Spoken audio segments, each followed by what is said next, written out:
Ayah dah buat, ayah dah bunuh dia. Jangan sedih, jangan nangis nak. Ayah dah tua, ayah tak takut kena penjara.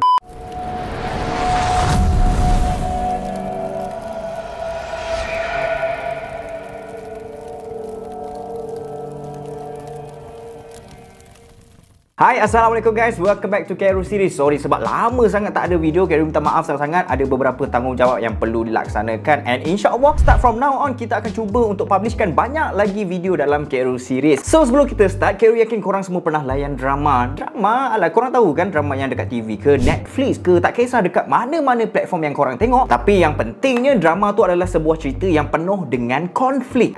Kalau tak ada konflik, tak bestlah drama tu nanti kan. Jadi, apa yang Khairul nak sampaikan dekat korang semua, pada video kali ni, jalan cerita dia lebih kurang sama macam dalam drama, and dia punya climax of the story pun sangat-sangat sedih macam kau tengok dekat dalam drama tu. Tapi ini bukan drama, this is real life story. So tak nak buang masa korang semua, jom kita start. Pada korang yang tengah pening kepala nak kecilkan bahagian perut tu, korang wajib try Zuko Men's Gedel. Bukan perempuan je ada gedel, laki pun ada gedel juga guys. Khairul dah try, gedel dia memang sangat selesa, kain dia sejuk and serap peluh guys. Boleh guna untuk bersukan. Gedel ni pun memang sesuai untuk semua peringkat umur. Orang tua boleh pakai, orang muda pun boleh pakai. Yang tengah ada masalah perut buncit tu, lagi dialu-alukan untuk pakai. Bukan setakat perut buncit je, gedel ni pun boleh support tulang belakang kita and akan kurangkan sakit pinggang kita guys. Perut buncit, support tulang belakang, kurangkan sakit pinggang. Lagi apa lagi? Ada lagi guys, gedel ni pun boleh bantu korang untuk betulkan posture badan korang guys. Apa? Nak kencing susah? Jangan risau bang, dekat tengah-tengah dia ni ada poket untuk mudahkan urusan kita dekat toilet nanti. Kalau korang nak dapatkan gedel ni, korang boleh tekan link dekat bawah, and Razawa pun ada buka peluang kepada sesiapa yang ingin bina kerjaya bersama Razawa. Diorang akan guide from zero to hero. Link ada dekat bawah, or just DM dekat IG Razawa je guys.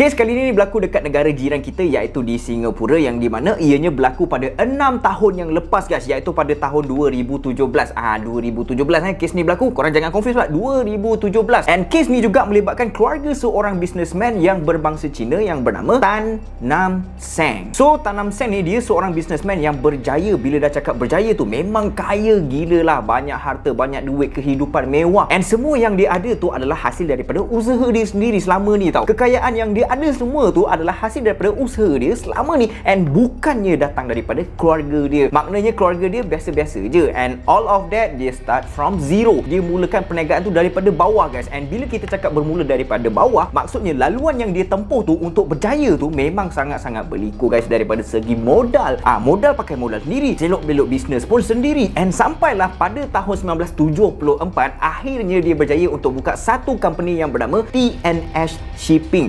Company ini dekat Singapura, and nama TNS Shipping tu adalah hasil daripada gabungan nama dia lah, tapi di short form kan daripada Tan Nam Seng tu jadi TNS Shipping. So bisnes dia memang kita boleh cakap bukan biasa-biasa geng, sebabnya pekerja dia je dah 1000 orang guys. Engkau nampak 1000 pekerja geng. So kat sini korang dah boleh nampak lah betapa besarnya company dia tu guys. So part for business dia memang dah successful gila. So for personal life, untuk kehidupan peribadi pula, Tan Nam Seng ni ada 3 orang anak perempuan. Yang pertama Tan Cheng Cheng atau lebih dikenali sebagai Sheila Tan, yang kedua pula adalah Sherry Tan, dan yang ketiga Khairul tak dapat detail nama anak dia yang ketiga tu guys, tapi dia memang ada 3 orang anak perempuan guys. So ketiga-tiga anak perempuan Tan Nam Seng ni, lepas dia orang dah habis belajar, diorang akan bekerja dekat company bapak dia lah. Nak buat apa kerja dekat company orang lain kan, baik kerja dengan company bapak sendiri, banyak advantage yang dia akan dapat nanti kan. And then pada tahun 2005, anak pertama Tan Nam Seng iaitu Sheila Tan ni berkahwin dengan seorang lelaki yang bernama Spencer Tupani. Pada awal perkahwinan Spencer dengan Sheila ni, semuanya memang sangat-sangat okey tau. Tak ada apa-apa konflik yang berlaku di antara diorang lah. And Tan Nam Seng pun sayang gila dekat menantu dia tu tau. Salah satu sebab kenapa Tan Nam Seng ni sayang gila dekat si Spencer tu, menantu dia tu, adalah si Tan Nam Seng ni dia tak ada anak lelaki guys, macam yang Khairul ceritakan tadi tu. Dia ada 3 orang anak, tapi semuanya perempuan. Bila dapat menantu lelaki, wow,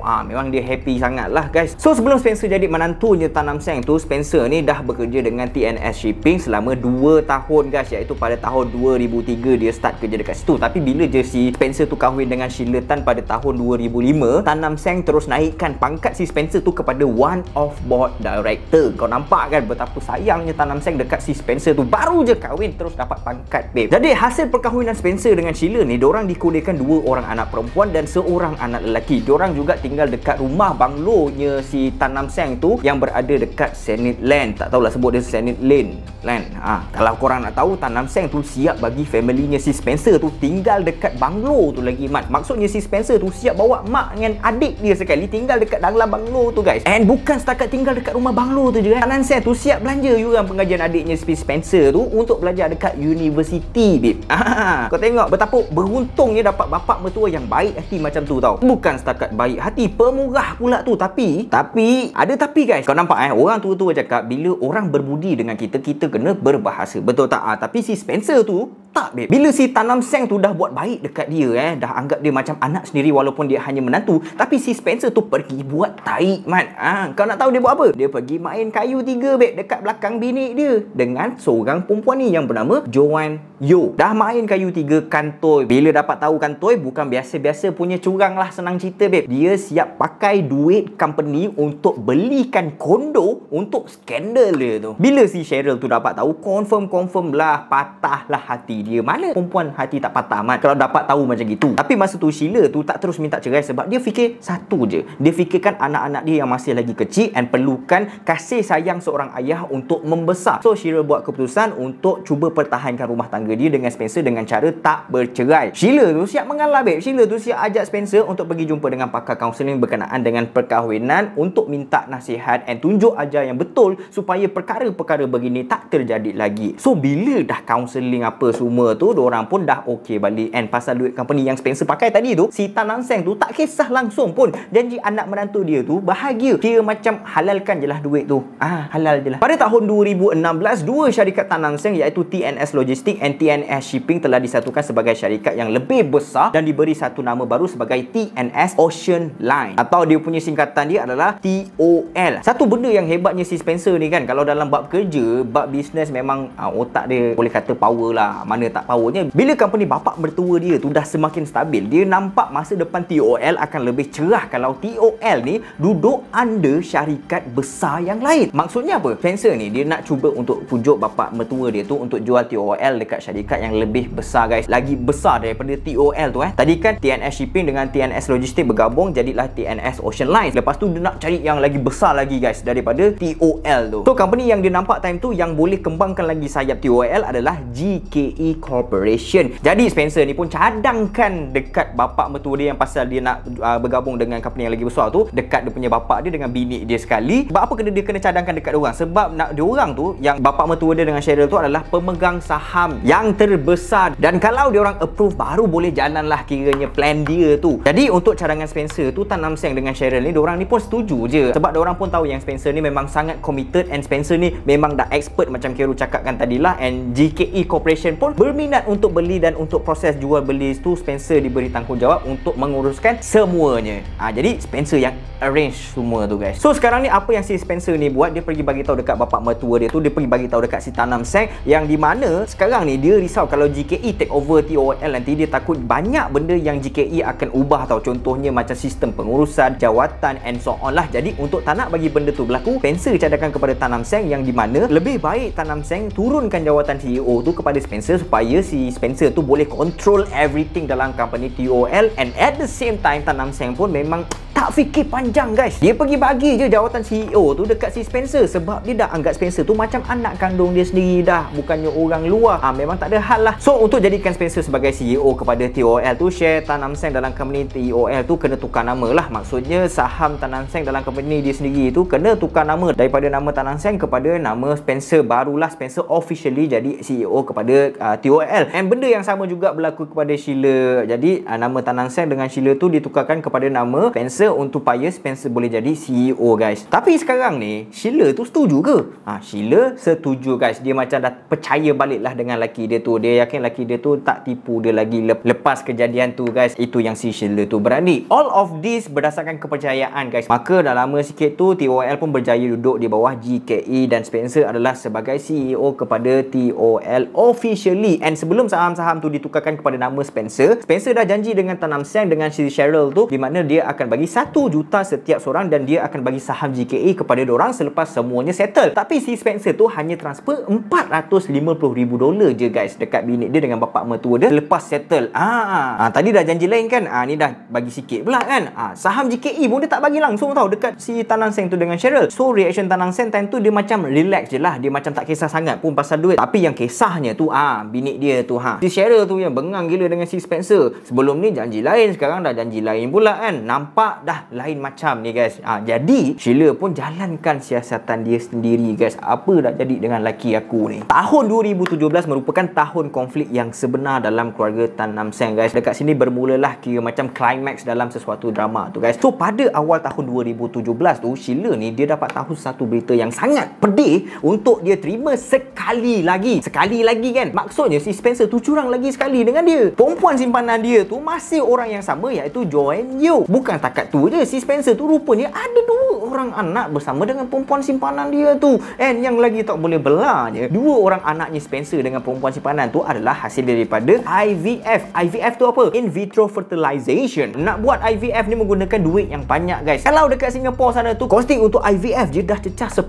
hingga 30 ribu dolar untuk sekali. Tapi ni dah 2 kali babe. Kau kira lah sendiri. Dia ni dah jadi CEO makin menjadi mak perangai si Spencer tu. Kalau korang nak tahu masa tahun 2015 time tu Sheila tengah menggandungkan anak Spencer yang keempat. And kalau korang nak tahu juga si Spencer tu dia pergi suruh Sheila untuk gugurkan anak dorang yang keempat tu. Gugurkan. Dengan perempuan simpanan dia tu siap buat IVF mat. Tapi dengan bini sendiri asal nak suruh gugur. Kau nampak tak? Okey, kita sambung balik yang tadi tu. Apa lagi? Lepas je Sheila dapat tahu, dia terus filekan perceraian and dorang pun bercerai. Lepas je dorang bercerai, si Spencer tu terus keluar daripada rumah bapak mertua dia. Dia tak duduk sekali dengan dorang dah, and dia angkut sekali mak dengan adik dia sekali bawa keluar daripada rumah banglo tu guys. Kau tengok dah senang, bukan main lagi mat. And even dorang ni dah bercerai, Spencer tetap akan datang lagi ke rumah banglo tu untuk jenguk anak-anak dia guys. Tapi bila time Spencer datang nak jumpa dengan anak dia, si Spencer dengan Sheila tu akan bergaduh punya guys. Gaduh bukan biasa-biasa sampai Tan Nam Seng pun jadi pening tau. Setiap kali Spencer datang confirm dorang bergaduh punya. Jadi masa dorang tengah bergaduh tu, Tan Nam Seng ni takkanlah nak tengok je kan. Mestilah dia orang yang meleraikan pergaduhan tu. Sampailah pada bulan Jun tahun 2017. Macam biasa Spencer datang tengok anak dia, and macam biasa juga dia bergaduh dengan Sheila. And masa tu Tan Nam Seng ni dia ada perasan yang si Spencer tu ada curi record video guys. Tan Nam Seng ni dah tahu dah. Ni kalau si Spencer ni record video, maknanya dia nak gunakan yang video tu untuk dibawa kepada pihak mahkamah untuk tuntutan hak penjagaan anak. Si Spencer tu nak bawa anak-anak dia tinggal dengan dia sekali. Jadi dia terpaksa untuk record sebab si Sheila tu mengamuk macam bagai nak rak kan. Jadi dia akan record si Sheila tengah marah tu. Dia akan tunjukkan kepada mahkamah yang di mana Sheila ni macam tak boleh nak jadi seorang mak yang baik lah. Itu pasal dia nak record. Tapi Tan Nam Seng nampak time tu. Even Tan Nam Seng nampak si Spencer tu record video, dia still lagi boleh bersabar. Padahal sebelum ni si Spencer ni dah janji yang dia takkan tuntut hak penjagaan anak-anak. Kalau anak-anak dia pergi ikut si Spencer tu, maknanya rumah banglo tu nanti makin sunyi lah cerita dia. Itu pasal Tan Nam Seng macam cuba untuk bersabar dengan perangai si bekas menantu dia tu yang macam setan tu tau. Tapi sabar juga. Hari demi hari Tan Nam Seng ni dah mula mengalami tekanan perasaan di atas apa yang berlaku dekat perkahwinan anak dia yang sulung tu guys. Lepas satu si Spencer ni buat macam kena betray babe. Benda ni tak habis macam ni je Lepas beberapa minggu lepas tu, tiba-tiba Sherry Tan, anak kedua kepada Tan Nam Seng ni, pergi call si Tan Nam Seng tu. And dalam call tu dia cakap dia dah kena pecat dengan Spencer tu panik. And reason kena pecat ni adalah disebabkan si Sherry tu bergaduh mulut dengan PA-nya si Spencer. Sebab bergaduh mulut dengan PA,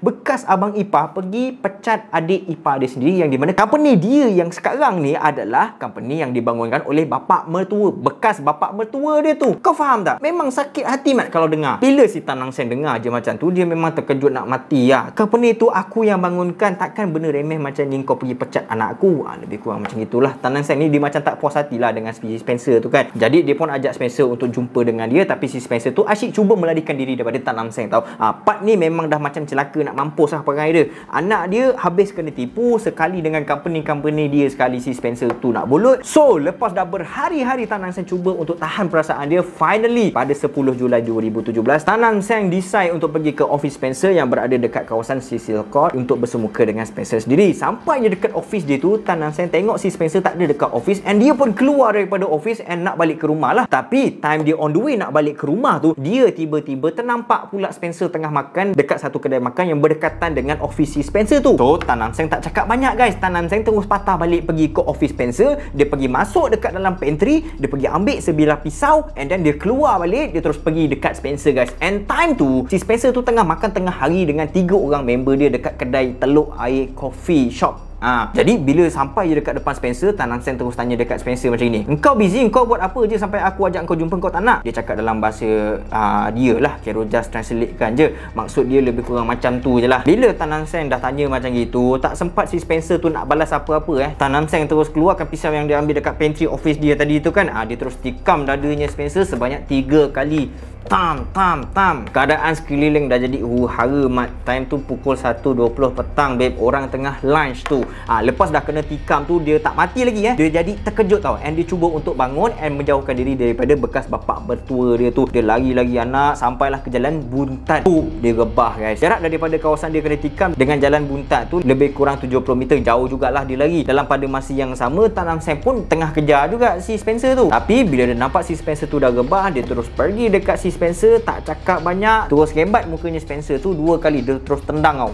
Pam 2 kali. Member-member dia yang nampak Spencer kena dunyai dengan bapak mertua dia tu terus call polis. And kan tengah hari kan, orang kan ramai berkerumun dekat situ kan. Orang pun cuba untuk tolong si Spencer tu, tapi si Tan Nam Seng ni pergi halang dorang. And Tan Nam Seng tu siap cakap, "Jangan tolong orang ni. Aku kenal dia siapa. Dia menantu aku, biarkan dia mati." Bila dah si Tan Nam Seng dia macam dah cool down sikit, dia terus keluarkan phone dia and terus call anak sulung dia yang si Sheila. Dia cakap macam ni, "Ayah tak boleh tidur malam tadi. Ayah dah buat, ayah dah bunuh dia. Jangan sedih, jangan nangis nak. Ayah dah tua, ayah tak takut kena penjara." Bila si Sheila dengar macam itu, dia terus pergi ke tempat kejadian. And bila dia sampai, dia tengok polis dah ada dekat situ. Si Tan Nam Seng pun dah kena angkut dengan pihak polis and si Spencer dibawa ke hospital. And bila sampai dekat hospital, doktor cuba untuk selamatkan tapi tak berjaya sebab kesan luka tikaman dekat bahagian dada tu tersangat parah guys. And finally, doktor mengesahkan Spencer Tupani meninggal dunia guys. Biasa kalau dekat Singapura, kalau pembunuhan berdasarkan niat, biasanya kena hukuman penjara seumur hidup dan juga sebatan. Tapi disebabkan si Tan Nam Seng ni dah berumur 69 tahun, dia dikecualikan untuk hukuman sebatan sebab pelaku bawah umur 50 tahun je yang perlu dikenakan hukuman sebatan. 50 tahun ke bawah dikenakan hukuman kesebatan, 50 tahun ke atas tak payah. Jadi pada 21 Ogos 2020, mahkamah menetapkan Tan Nam Seng dikenakan hukuman penjara selama 8 tahun setengah je. Sebab apa? Sebab masa pembunuhan tu berlaku, Tan Nam Seng ni disahkan sedang mengalami depression yang sangat teruk and dia tak dapat nak berfikir dengan waras tau. And dia pun tak dapat nak kawal diri dia dengan baik guys. Mungkin kita fikir apa yang Spencer buat tu semua memang melampau, sangat